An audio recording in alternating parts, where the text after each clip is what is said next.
You're a international man, so Mm. every country, every weekend. Um,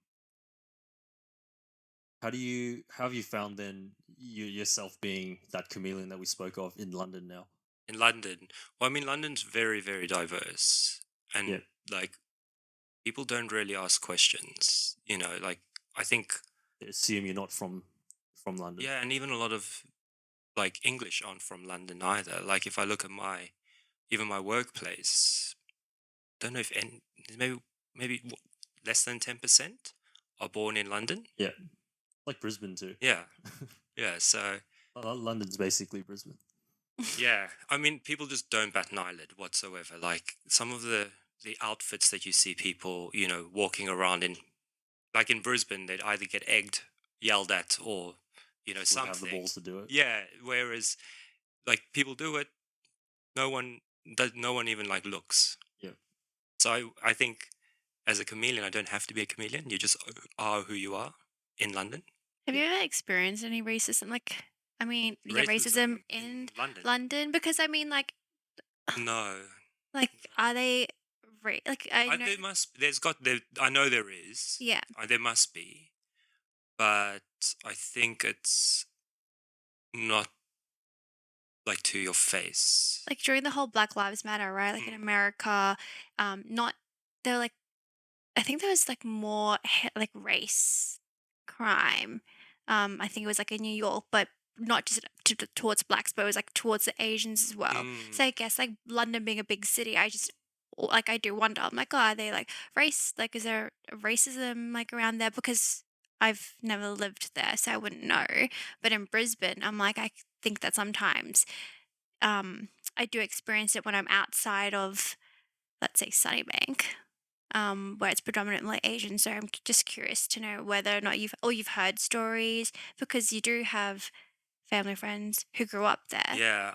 I think I've definitely heard stories, and not necessarily just towards Asians. I think it's anyone. So there's a term, BAME, so it's black, um, African, and mixed ethnicity.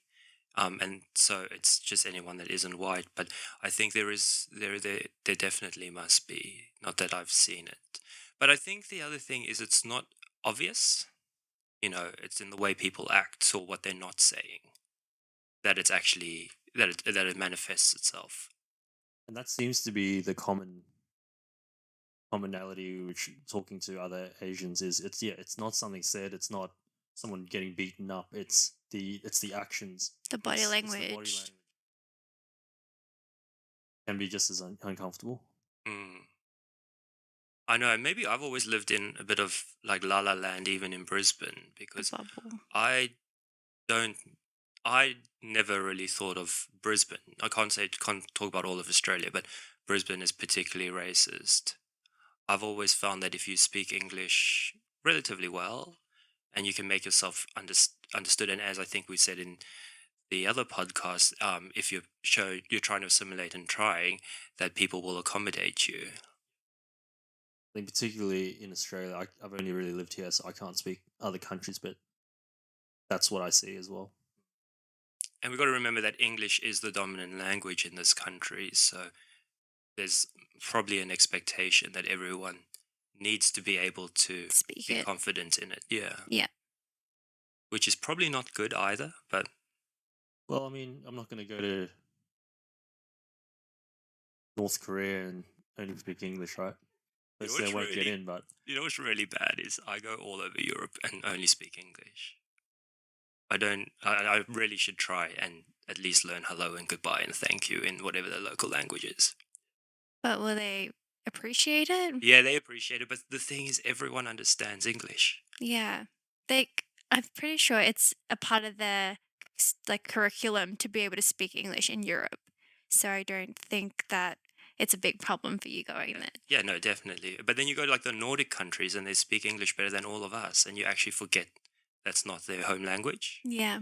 it's normal for someone in Europe to be able to speak 4 or 5 Yeah. languages. Yeah. We struggle Yeah. to speak one. Well, yeah, I'm hard pressed to do Mandarin and barely can say hello in Spanish. So You know I might need to Afrikaans, spend. don't you? You just need to drink, and then your Yeah, language. yeah, yeah, your Mandarin's really good. Mandarin. Spanish. Actually, a couple of weeks ago, I was at my cousin's place in London, and a lot of his friends are Chinese, and I had a bit too many wines thanks to his wife, and he was like, "You," and his other friend who also.